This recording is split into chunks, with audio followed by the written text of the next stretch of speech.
In this video, I'll be talking about Kirchhoff's current law, otherwise known as KCL.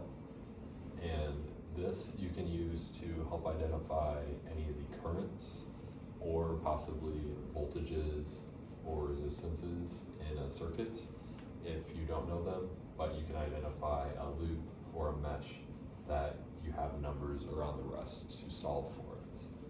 So looking at something like this, we can see that there is current coming from all these and one unknown.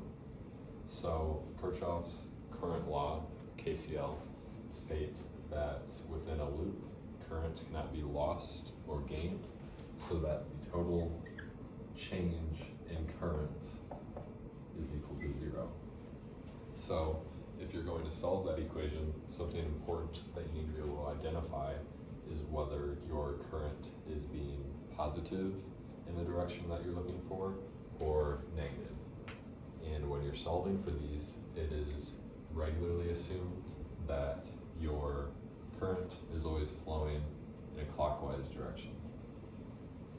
So if your current arrow for each source is going with that current source or that flow of current, then it is positive.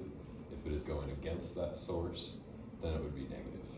So just looking at this first loop, if we have 6 amps, 4 amps, and we aren't sure what our last one is, then we can say that the total change needs to be 0, and we can set the rest of our sources equal to 0. So say we have 6 amps that is going in the direction of our flow for this loop. We have 6 amps that is positive, and we have 4 amps that is going in the opposite direction of our loop, would be a -4 plus our unknown. That all needs to be equal to 0. Then x is going to be equal to -2, and it would be flowing in this direction with 2 amps for its source.